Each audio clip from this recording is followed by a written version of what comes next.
El Aconcagua, con sus imponentes 6.961 metros de altitud, se alza en los Andes argentinos como el punto más alto de todo el continente americano.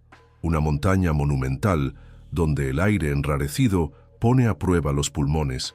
Las temperaturas caen por debajo de los 40 grados bajo cero y cada paso exige fuerza, técnica y, sobre todo, respeto.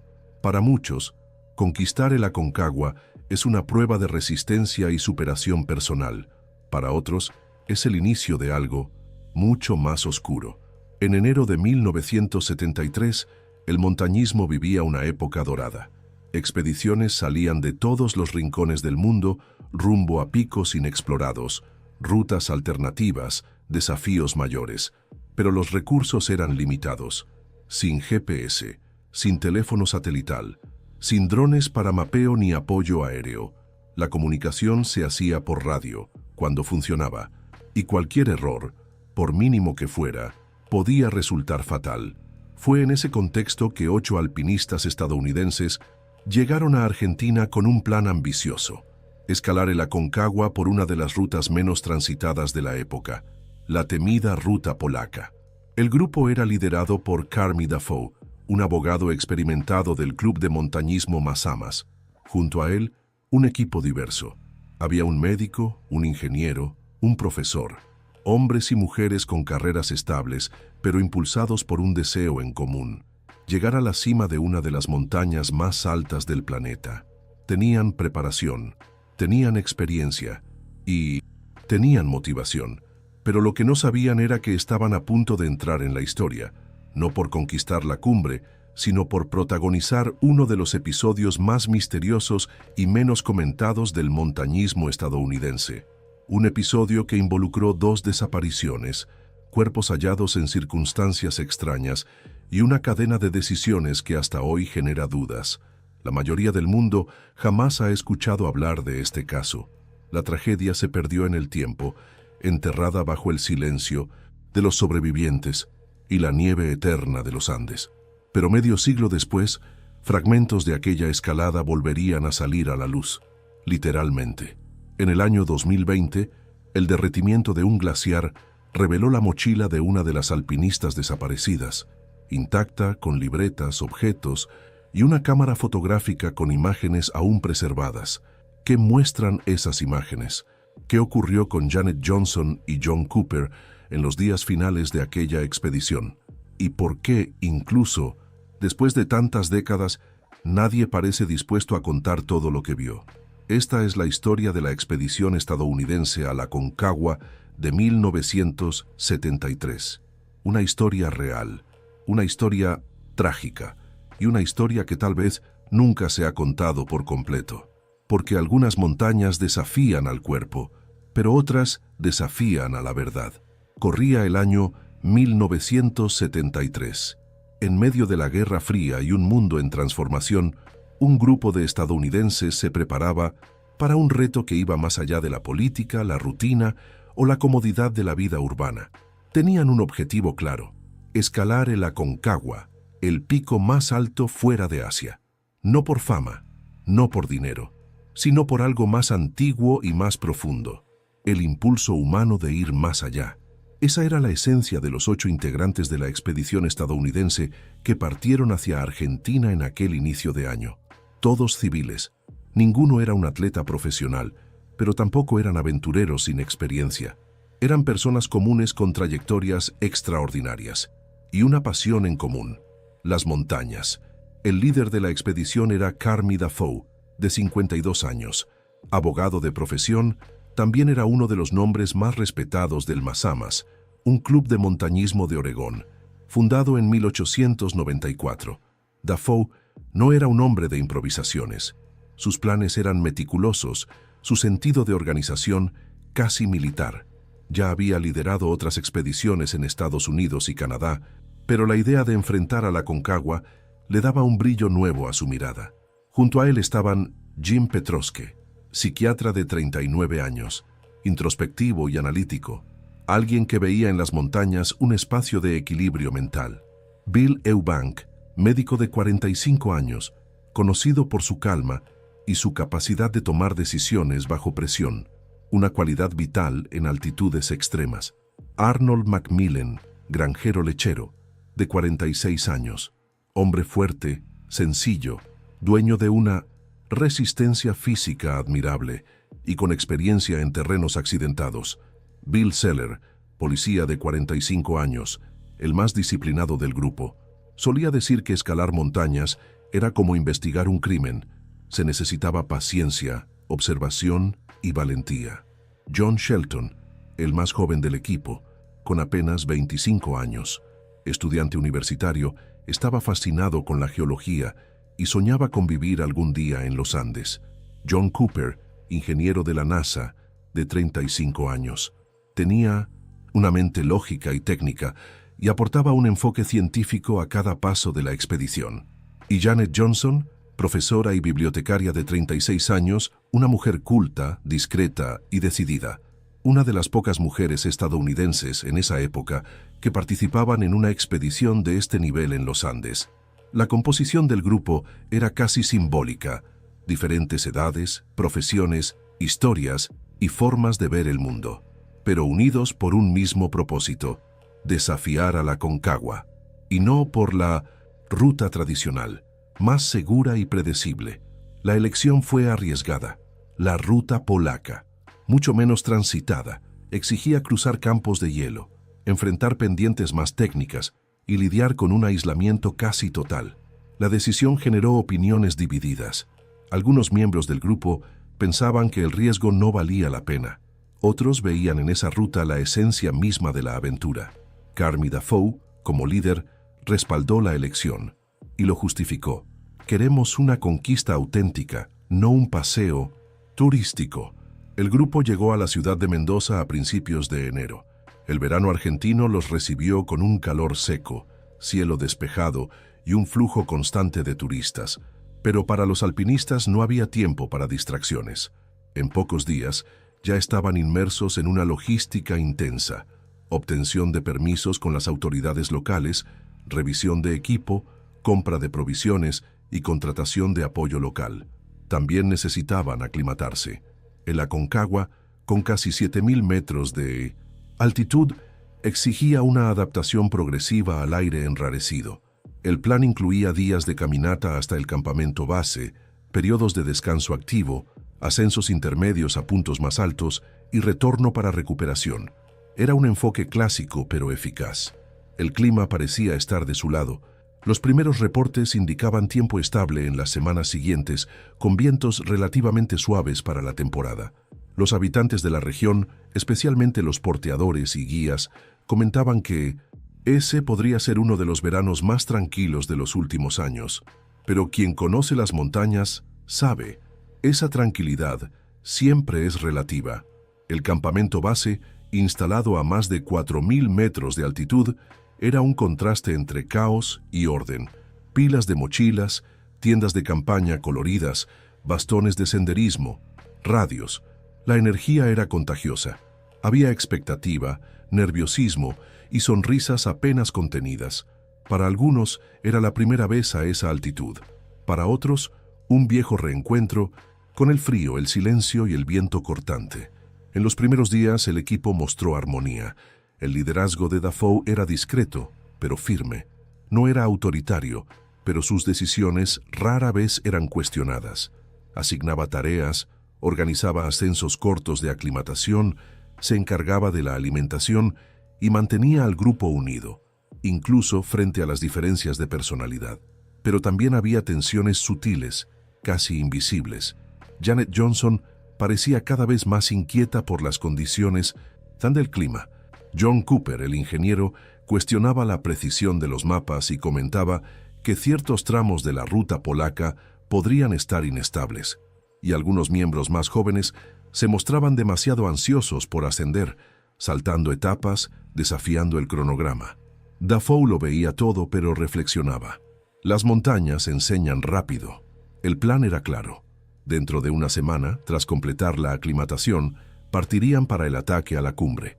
Subirían en grupos pequeños, de forma escalonada, respetando los límites individuales y monitoreando los signos de altura.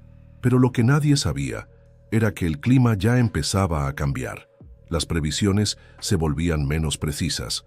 Los vientos comenzaban a intensificarse y un frente frío se formaba en el sur.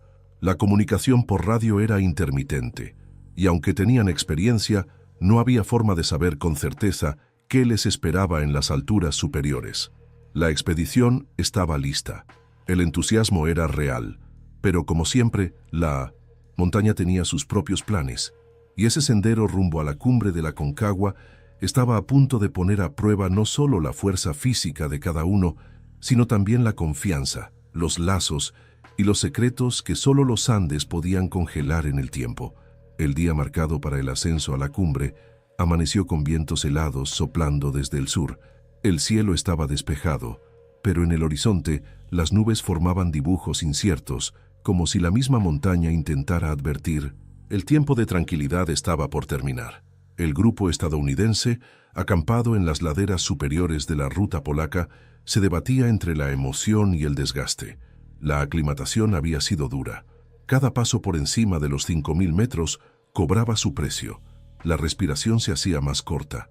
El dolor de cabeza era constante. Algunos sentían náuseas, otros una extraña euforia que enmascaraba el agotamiento. Fue en esta fase que surgieron las primeras señales de que algo no estaba bien. Jim Petroske, el psiquiatra de 39 años, comenzó a presentar síntomas evidentes del mal de altura: mareos, vómito, confusión mental. A pesar de la experiencia médica del grupo, quedó claro que no podía continuar. La decisión de retroceder fue inmediata y prudente. El guía argentino Miguel Alfonso optó por descender con él hasta el campamento base. El descenso sería lento, pero seguro. Se dejó un radio con el grupo principal, y el plan era restablecer contacto diario para actualizar la situación. Esa fue la primera división del equipo, y como en toda expedición de alta montaña, cuando un grupo se separa, no solo cambia el número de personas, cambia el equilibrio, cambia la energía, cambia la dinámica de confianza. Los que permanecieron eran 7: Carmi Dafoe, Bill Eubank, Arnold Macmillan, Bill Seller, John Shelton, John Cooper y Janet May Johnson. La decisión era clara: avanzar. El clima se estaba cerrando, pero aún había margen. Según los últimos pronósticos, quedaban 2 o 3 días antes de que el frente frío golpeara de lleno esa parte de la cordillera. Para Dafoe, que lideraba con firmeza y cierto optimismo, la hora era ahora. La escalada, que hasta entonces se había desarrollado con un ritmo metódico, comenzó a exigir más. La ruta polaca, conocida por sus tramos expuestos y campos de hielo inestables, ahora se mostraba aún más traicionera. Vientos de 30 a 40 kilómetros por hora dificultaban el avance. El frío mordía la piel incluso debajo de las capas de ropa técnica, y el silencio se volvía perturbador, un silencio solo interrumpido por el sonido metálico de los crampones sobre el hielo y por las ráfagas de viento que barrían las laderas. La altitud comenzó a cobrar su tributo. Janet Johnson, la bibliotecaria de voz serena y decidida, empezó a mostrar señales de agotamiento físico. Aún así, insistía en continuar. «Estoy bien», decía con el rostro pálido, los ojos entrecerrados por el viento. John Cooper, el ingeniero de la NASA, la observaba con preocupación. Empezaba a temer que el grupo estuviera entrando en una zona de riesgo, no solo física, sino emocional. Con menos apoyo, sin el guía principal y con 2 miembros ya debilitados, el liderazgo de Dafoe fue puesto a prueba. Dividió al grupo en cordadas más pequeñas y organizó breves pausas para descansar e hidratarse, pero la visibilidad disminuía cada hora. Las nevadas llegaban en ráfagas intermitentes. La brújula se congelaba con facilidad y la comunicación por radio, aunque había sido probada, fallaba cada vez con más frecuencia. El último registro confirmado del grupo completo aún en movimiento data del 21 de enero de 1973. Fue cuando uno de los miembros, posiblemente Macmillan, logró establecer contacto breve con el campamento base por radio e informó que estaban avanzando bien. El tono era de cansancio, pero no de alarma. Ese fue el último mensaje escuchado desde la montaña antes del silencio total. A partir de ahí la historia entra en terreno incierto. Relatos posteriores, recolectados por autoridades argentinas y por miembros sobrevivientes de la expedición, indican que la tormenta se intensificó. El grupo habría alcanzado una zona conocida como La Canaleta, una sección angosta y empinada cerca de la cumbre, donde los vientos cruzados y las nevadas repentinas son comunes. La visibilidad era casi nula. Decidieron montar un refugio improvisado con las tiendas de campaña, aislándose del viento e intentando mantener la temperatura corporal mínima para evitar la hipotermia. Pero no había consenso. Algunos querían descender de inmediato. Otros defendían esperar a que mejorara el clima. Las tensiones comenzaron a hacerse más visibles. Cooper y Janet estaban agotados. Seller y Shelton no se ponían de acuerdo sobre cuál era la ruta más segura para el regreso, y Dafoe, presionado por decisiones críticas, intentaba mantener el control de una situación que se le escapaba de las manos. La comunicación con el campamento base cesó por completo. Las baterías del radio no resistieron el frío extremo. Intentaron usar bengalas, pero el cielo cerrado hacía imposible cualquier visualización aérea. Estaban solos, aislados, sin contacto, sin rescate a la vista. En el campamento base, Miguel Alfonso y los demás esperaban noticias. El primer día de silencio no generó alarma. El segundo trajo preocupación. El tercero, miedo. Y cuando amaneció el cuarto día sin ninguna respuesta, comenzó la movilización para una misión de rescate. En la montaña, el clima empeoraba con cada hora. Registros posteriores indican que la temperatura descendió hasta valores cercanos a 35 grados bajo cero, con vientos cortantes y una intensa caída de nieve. Las tiendas quedaron sepultadas. La visibilidad era prácticamente nula. Moverse se volvió imposible. El Aconcagua, en silencio, cerraba sus garras. Según relatos extraoficiales, parte del grupo intentó descender. Otros se quedaron. Hay indicios de que Macmillan, Seller y Shelton optaron por avanzar hacia la cumbre antes del cambio definitivo de clima, en un intento desesperado de cruzar la montaña y encontrar otra ruta de descenso por el lado chileno. Una decisión extrema, posiblemente impulsada por la desorientación provocada por la altitud y la falta de alternativas. Otros, como Janet y Cooper, habrían permanecido en el campamento, demasiado debilitados para continuar. Desde ese punto, lo que realmente ocurrió permanece envuelto en niebla, literal e histórica. Lo que se sabe es que días después los rescatistas finalmente comenzaron el ascenso, y lo que encontraron en las laderas de la ruta polaca conmocionaría incluso a los más experimentados. En la montaña, el tiempo no perdona la duda.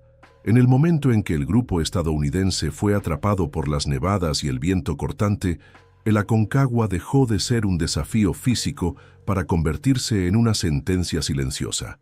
Las decisiones que se tomaron allí no fueron solo tácticas de montañismo, sino elecciones de vida o muerte.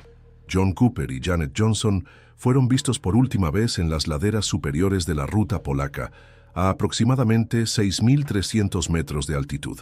Estaban exhaustos, sin apetito, con los ojos hundidos y los movimientos lentos, síntomas claros de agotamiento extremo y posible edema provocado por la altura.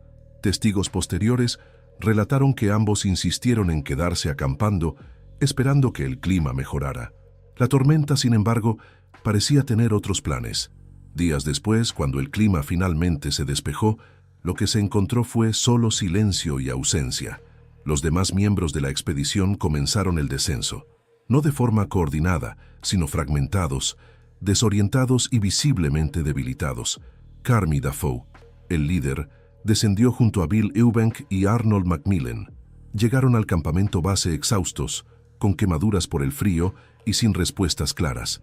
El radio había fallado, el clima se había cerrado, el grupo se había separado, y John y Janet se habían quedado atrás.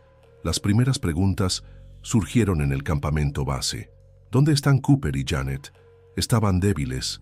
Decidieron esperar, fue lo que respondieron, pero había algo extraño en la manera en que lo contaban. Las respuestas eran vagas. Algunas versiones decían que habían intentado seguir al grupo, pero se quedaron atrás. Otras sugerían que Janet ya no podía caminar y que Cooper decidió quedarse con ella. Nadie sabía con certeza cuándo ni dónde se habían separado. La angustia se apoderó de los demás miembros del equipo que estaban en el campamento base, especialmente del guía Miguel Alfonso, que había descendido días antes junto a Jim Petrosque. Al ver que solo parte del grupo regresaba, Miguel comprendió de inmediato lo que eso significaba. La montaña había ganado, pero aún quedaba tiempo para intentar entender qué había pasado realmente. La noticia de la tragedia comenzó a difundirse. La embajada estadounidense en Buenos Aires fue notificada. Al principio, se creía que los dos alpinistas simplemente se habían retrasado por la tormenta, pero la inquietud de los sobrevivientes y la información contradictoria empezaron a levantar sospechas. Claramente, había vacíos en los relatos. La prensa argentina comenzó a cubrir el caso con intensidad. 2 estadounidenses desaparecidos en el Aconcagua encabezaba las portadas de los periódicos en Mendoza y en Santiago. Poco a poco, la historia empezó a tomar dimensiones internacionales. Las familias de los desaparecidos fueron informadas y esa misma semana, el gobierno de los Estados Unidos solicitó el apoyo de equipos locales de búsqueda y rescate. Se montó una operación de emergencia. El ejército argentino brindó apoyo logístico, mientras que guías experimentados de la región, incluido Alfonso, fueron asignados para liderar la búsqueda. Pero encontrar personas a esa altitud, varios días después de una tormenta, era una tarea casi imposible. El área era inmensa. El hielo había cubierto cualquier rastro, y el clima, una vez más, amenazaba con cerrarse. Aún así, los equipos subieron. Tardaron varios días en alcanzar los puntos más altos de la ruta. En cierto momento, cerca de una formación conocida como Campo Viento, aparecieron los primeros indicios: huellas de crampones, pedazos de tela rasgada, restos de un refugio improvisado. Un silencio pesado flotaba sobre ese tramo de la montaña, como si algo hubiera ocurrido ahí y se lo hubiera llevado el viento. Pero no se encontró ningún cuerpo, ni Janet Johnson, ni John Cooper. Después de 12 días de búsquedas intensas, con los helicópteros en riesgo por causa de los vientos y los rescatistas agotados, la operación fue oficialmente cancelada. Para las autoridades, la montaña los había tragado, enterrados por una avalancha o perdidos dentro de alguna grieta invisible.